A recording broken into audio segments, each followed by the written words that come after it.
Hey, everybody, off the top rope here, off the Mike Sports Network. Some more reactions to SmackDown. We are now around a week away from WrestleMania, man. One of the big topics coming out of last week's show was the mess of a segment that was the Tiffany Stratton Charlotte Flair back and forth interview segment that Wade Barrett officiated. It turned into Tiffany throwing barbs at Charlotte about her divorces. Charlotte not even wanting to engage with the fans because they were booing her. It was really unprofessional. I spoke my piece about it, and I honestly think that WWE doesn't need Charlotte Flair anymore. They don't.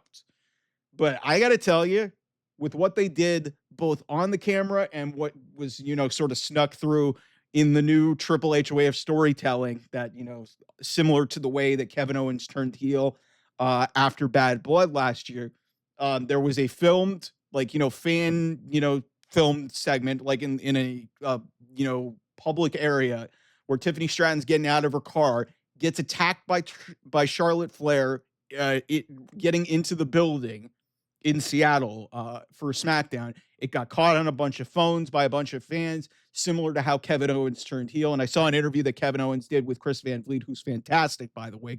You should go watch that, where he basically said that was all Triple H's idea.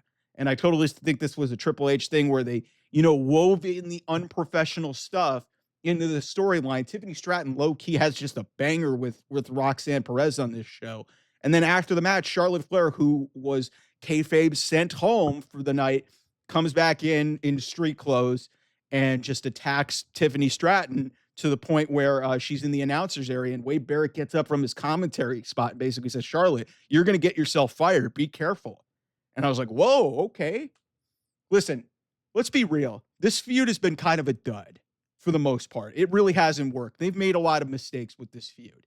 And, whether there's been some real life heat between these two, but what I love about what Triple H has done here, and this is an example of his ability to adapt and really, get in tune with what's going on with like what the internet sites are saying, with what social media is saying, and tapping into that and using that as part of the story.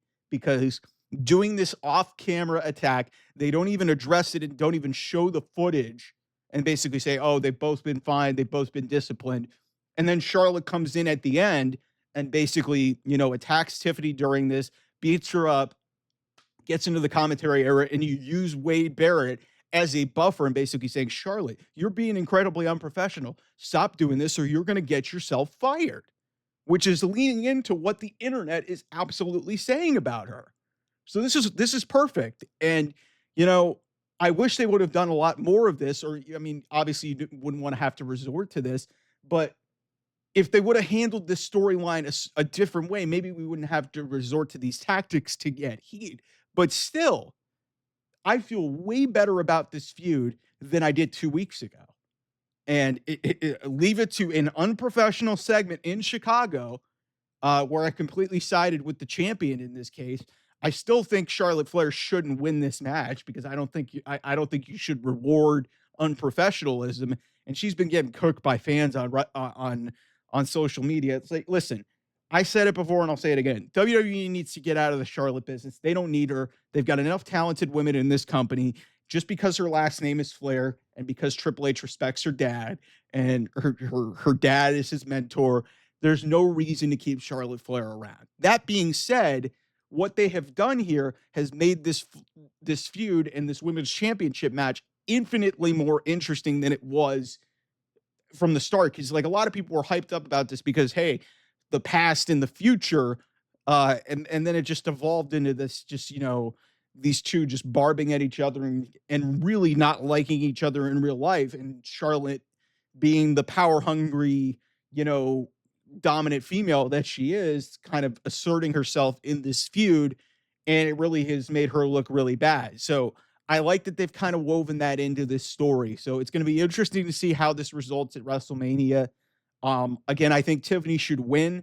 I've already talked about it here on the channel. I think that there's more money to be made in a babyface champion at this point, because at some point you're going to have, I think Naomi's going to win Money in the Bank, and her being a heel, I think it would make a ton of sense, especially if Tiffany, like, she's got beef with Tiffany. She's had beef with Tiffany since Tiffany got to the main roster. So I could totally see a scenario there where that plays in. And again, like I said, Charlotte, she just has nothing to offer WWE except for her name at this point. That's the reality of the situation. But this was a step in the right direction to, make this feud at least somewhat interesting going into WrestleMania next Saturday. Um, that being said, I don't think that Charlotte should win. That's the main thing. I think basically if Tiffany loses, what does that accomplish? You're cutting her legs out from underneath her. I know she's maybe not ready for this spot, and she got kind of thrust into a position that maybe she's just not ready for.